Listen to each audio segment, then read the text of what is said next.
Democrats will ban assault weapons once and for all, God willing. So Joe Biden just gave a speech at a Democratic National Committee event, and once again, he said the quiet part out loud. So let's break this down, shall we? Enough. We've had enough.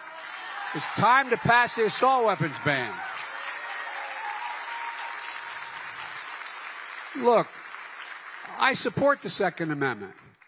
I have 2 shotguns. The only thing I really do is really target practice. I haven't done that in a long time.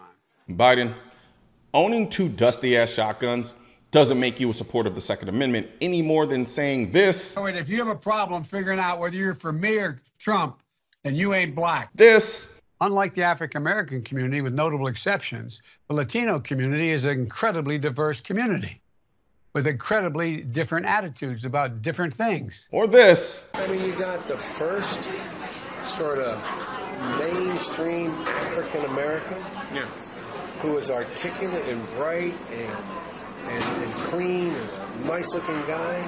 I mean, that's a storybook, man. Makes you a racist. Then again, it sounded pretty racist. There are 20 million AR-15s in America. It's the most popular rifle sold in America. Can't say you support an amendment that protects a people's right to keep and bear arms to defend against oppression, and then say you want to ban the people from owning that said arm. Now, what's creepy is that when Biden says there's no justification for owning a so-called weapon of war, Joe Biden is making the same argument for disarming the American people that the British did in the 1700s. William Knox, under Secretary of State in the British Colonial Office, circulated a proposal entitled, "What is it to be done with America?" And in it, it said this: the militia law should be repealed and none suffered to be reenacted, and the arms of all the people should be taken away, and every piece of ordnance removed into the king's stores. They will have but little need of such things for the future, as the king's troops, ships, forts will be sufficient to protect them from any danger. Remember, the first battle of the Revolutionary War was fought because King George III literally sent troops with guns to America to confiscate American people's guns because he knew it would be easier to control them if they were disarmed.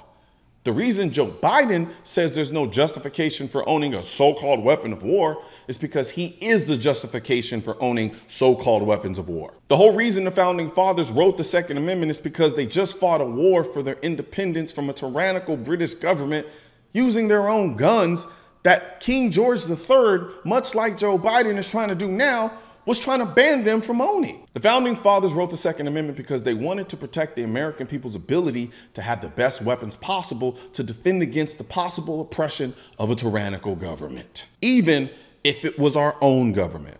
Remember, America was under British rule at the time, so they were literally waging war against their own government. What's crazy is that people will say the idea that our government could become tyrannical is crazy, are the same people who called Donald Trump, when he was the president, a fascist dictator. This is not about left or right or blue or red.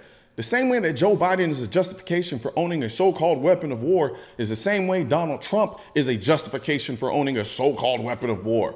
Because if at any point our government becomes oppressively tyrannical, we will need so-called weapons of war to defend ourselves. Even Joe Biden has admitted this. And if you want to think you need to have weapons to take on the government, you need F-15s and maybe some nuclear weapons. Granted, he admitted it as a means to justify passing gun control without realizing that he was admitting to the fact that we actually need weapons of war. There's no justification for a weapon of war. None. The speed of that bullet is 5 times that comes out of the muzzle of most weapons. It can penetrate your vest. And by the way, as I pointed out when I got a pass the first time as a senator, in Delaware, we're a big gun owning state. A lot of duck hunters, a lot of hunters. And I'd be going, and I literally went up and down the streams campaigning and going to the people who were who belonged to the NRA and others. And I'd say, how many deer out here are wearing Kevlar vests? Look, a 24 grain 9mm bullet has a muzzle velocity of around 1,120 feet per second. The 55 grain 223 bullet, which the AR-15 shoots, has a muzzle velocity of about 3,240 feet per second. Now, I went to law school to avoid math, but last I checked, 3,240 feet per second is not 5 times faster than 1,120 feet per second. But even if it was, so what? It's a gun. Its whole purpose is to shoot bullets at high speeds. That's like being mad at a bullet train for going fast. That's what it's supposed to do. Why is Biden clutching his pearls about AR-15 bullets being able to defeat a bulletproof vest? So what? Damn near every hunting rifle bullet naturally can defeat a bulletproof vest. Biden acts like criminals don't wear bulletproof vests.